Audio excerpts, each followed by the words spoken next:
In this video, we're going to talk about the Super Schedule app, which is a little app which is included in all of the deep space plans. And so this is going to be something that you're going to see across all of your projects. It's a great little app. It's got a ton of functionality built into it. We really designed it so that you can get up and running out of the box. So you sync your data from Revit to deep space, and out of the box, the Super Schedule app is going to give you a whole lot of insight into what is happening on your project and what is going on inside those files. So it provides dashboarding and data analytics, and we're going to go through that. This video is going to be a bit longer. We're going to go into the detail of that app, and we're going to understand across the different pages what the visuals are telling us, what is the analytics all about. And so if you're also coming at this video just wondering what on earth we're talking about, well, this is the last video of a series of videos that introduced deep space and got you up and running on your first project. So you might need to go back to look at some of those. In the last couple of videos, we talked about syncing the data from Revit to deep space and how we do that with the Revit add-in. The last video, we looked at the home page in deep space, and now we're going to get stuck into the Super Schedule app. So let's get going.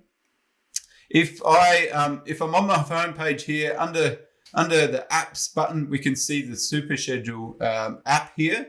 And this is the only app that we've got installed on the Quilliam Station project, our Vulcan Hospital in Beta Quadrant. But before we get started, I just wanted to show you this, get more apps. And the reason I want to go here is because this is where we release our apps. And you can see the apps that we're working on and where they are in development. So when information is available, you can come here and you can click Learn More. And you can understand, okay, well, this is something that I want on my project, and then you go and use it, and then you go and add it into your project. So we're not going to go through this here. We're actually going to go through it over here on our project. So let's get going by clicking on the Super Schedule button. So the first thing you'll notice is this little rocket animation. So let's just talk about that for a minute. We're going to collect a whole lot of data and pull it down from our servers. So we've got to let the rocket do its thing while the page loads. And then the first thing I thought we'd talk about is this navigation panel. So across the top, each of the apps have got their own unique way of navigating through the app. And this, the Super Schedule has got its own series of buttons. And these are kind of pages, if you like, of the different analytics and dashboarding. The landing page which we're on is this overview button. On the right-hand side, we've got 3 buttons. The first of those is a full screen button. So if you're presenting this on a projector to your project team, you want a bit more real estate, you can click on that button. It's going to go full screen. We do have a PDF button. So if you're wanting to print or send out a PDF, via email to a wider team, that's what you can do there. And then we've got this refresh dataset button. So if you're landing here and you're thinking, hang on, I've just hit sync on my Revit to deep space add-in, I'm expecting to see something new here. Firstly, we can go down to the bottom of the page and check the timestamp or when the last time the data set was refreshed. Now, if you're expecting to see something new, you might want to click on that button and it's going to give you a little pop-up, and that pop-up is going to say 2 things. It's going to say, well, hang on, just under peak loads, this is going to take a little while. It can take up to half an hour for us to recrunch that data and present the new dashboards. And it's also going to say that you're going to want to reload the page in order for it to take effect and see that update. So I am just going to close that, and I will reload the page so that we can see that update. So like I said, the overview is the landing page. So we're on this overview page. I'm going to scroll down here. And the first thing up the top here, we've got this slicer panel. So the slicer panel is, how we can slice through all of the data across this whole data set. I might say I only want to look at architecture and structure, or maybe I only want to look at a particular file. So I can use my slicer panel here to do that. And then as I navigate forward through this app, I've got that slicer applied. I'm not going to do that right now. So we're going to turn everything on. And in the overview, we're going to just kind of get a bit of an insight into, what is the project makeup. So we've got our Revit models, we've got the model elements and the sheets. And so you can click on these and it's going to affect the other visuals. I can see, okay, we've got, 12,000 mechanical elements. I can see we've got 2 architectural files. I can browse the sheets here and say, okay, well, structure's got 9 sheets within that file. Moving our way down, we've got file names and their corresponding file size. So you can see relative to the other files, the file size. We've got a total project size and a bit of a summary here. I also want to say, as you hover over some of the visuals, you'll get a tooltip. So the tooltip on this particular visual is showing us when the last time that file was worked on and saved. So you can see the mechanical file was last worked on the 12th, whereas the architectural file was worked on at a later date. Down the bottom, we've got the rooms in the models, the number of views across the whole project. And then we've got this model data points. And so what we're doing here is we're giving you a bit of an insight into how much data is getting pushed to deep space. So if you didn't have your annotation or your spatial detection ticked when you synced the data, you'd get a fall off in the amount of data points. But also it's showing you, okay, not a lot is happening between those dates, but in the last day, we've had a bit of an update on some of the files, and we've already talked about that. We can see that the architectural models were updated. So even this FF&E model was updated. So going back up the top, we're going to navigate to our sheets. And so this is a page that kind of gives us insight into how the drawing production is going on the project. We can sort by discipline again. So we can see, mechanical's got 7 drawing sheets. We can also get a bit of an understanding on how the views to sheet ratio is going. Sometimes that gives you a bit of an insight into how the project is performing. We can understand kind of what views are on what sheets and what redundant views that we have in our model.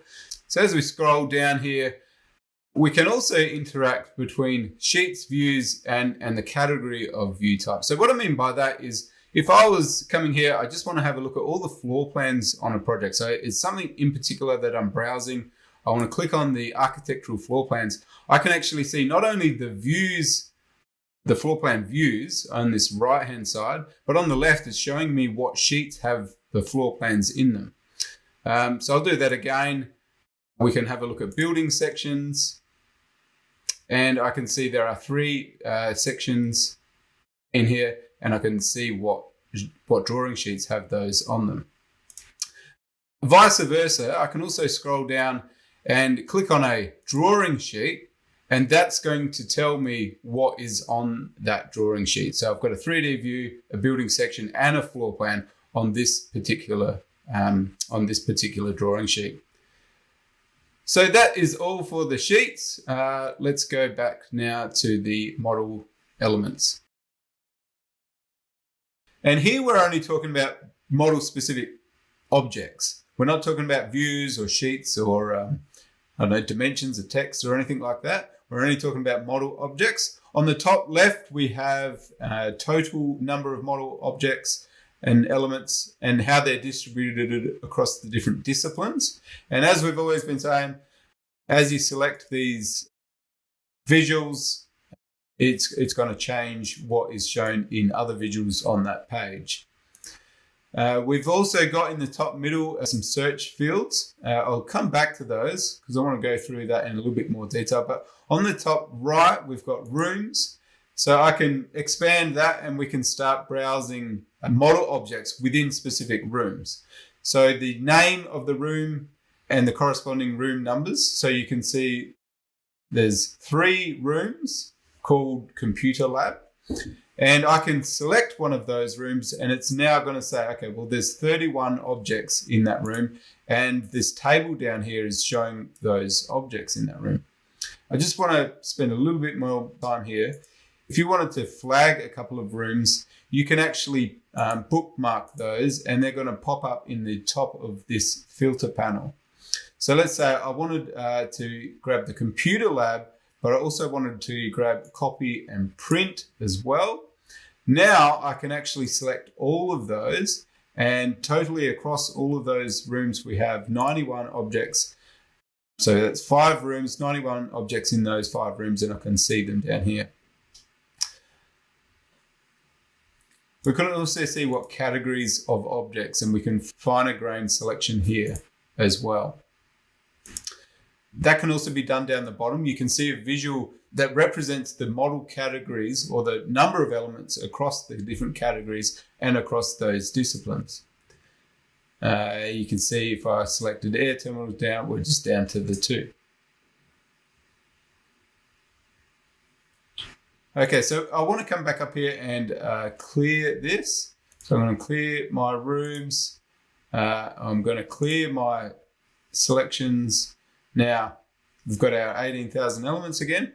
If I wanted to come down and just pick light fixtures, I could come back up here and I'd see a big list of those in here. But if I knew I was looking for something in particular, I could come back up to the search field and say type 100 watt and hit enter. And now we're gonna pull that back down. We've got 65 light fixtures with this, this element name. It's got 100W in it. Maybe if I typed 600 as well, I would. Okay, we've got 195 different 600 by 600 light fittings, and you can see that there as well.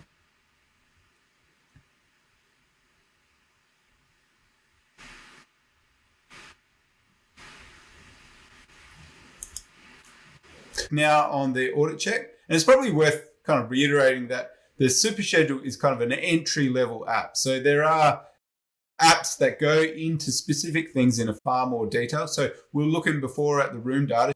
Well, there is actually a room datasheet app. And now it's giving us a little bit of insight into the performance and quality of the models, but there's actually a whole other app built around model auditing. So here we can see just a little bit. We know what models are room defining. We can also see if there's work sharing enabled or if the files are central files. That sort of thing is important for a BIM manager. We can also, because we have a control model on this project, and we can see what version it is. Another really interesting thing that we put into the Super Schedule app is this understanding what is in the linked files. So you'll remember we synced from Revit using a federated model, and it pulled in all the links. But Deep Space knows what links are in what other files. So I can actually select this architectural model, and I can know that it's actually got a Revit link within it too. Other things, like if I had CAD files, that would be really interesting. I'd be able to find out what is in those files. On the right-hand side, we've got this real simple LOI tracker. We're looking for more parameter information. This here has got the assembly code filled out in some of the model elements. Right down the bottom, we have some insight into the warnings and errors within the file, how many warnings there are and what elements are being affected. So there's 6 warnings in the whole project. And I can use this little visual to navigate my way through. Okay, well, in this case, we're looking at the structural model, and I can see that there is a concrete beam. There's 306 of them, actually, that have got duplicate marks.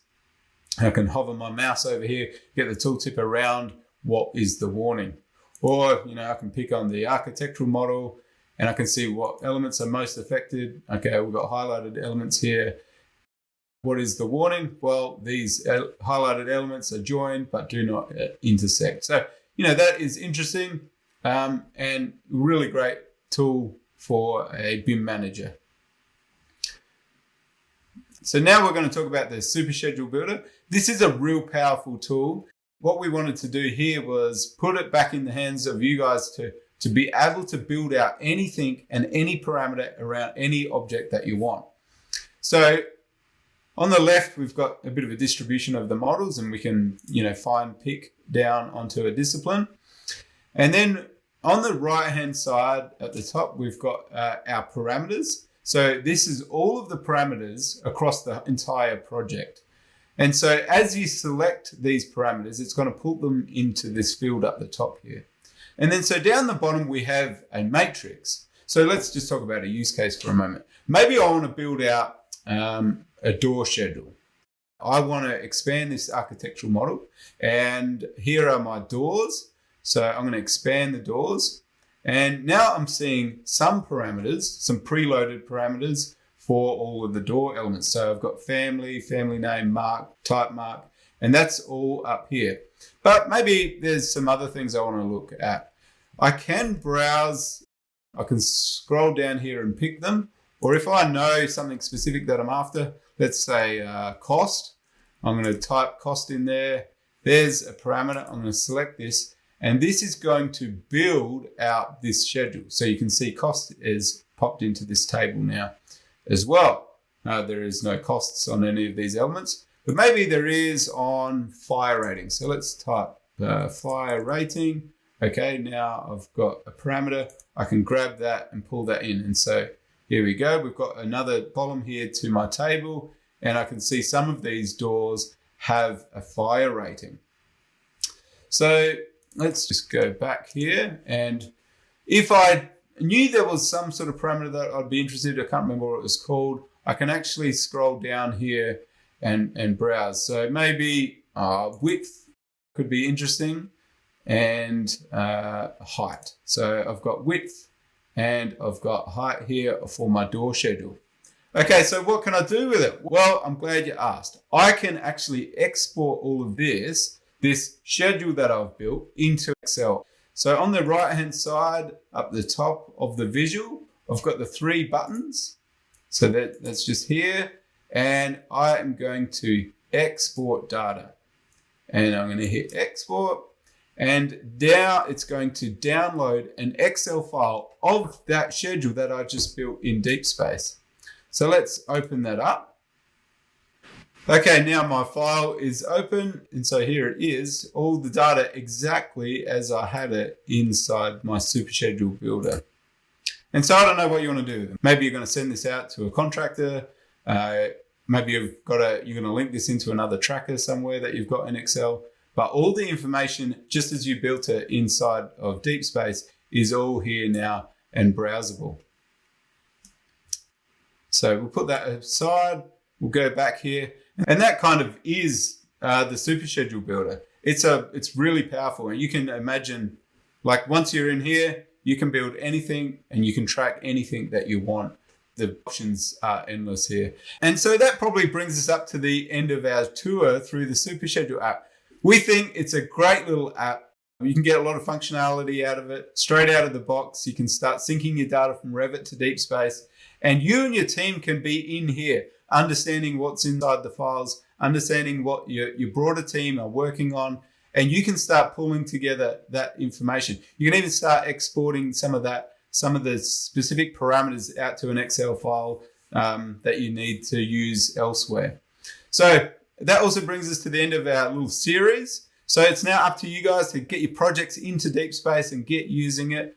We're here to help out. So you'll be able to reach us on the little chat widget if you need some help getting your project up and running.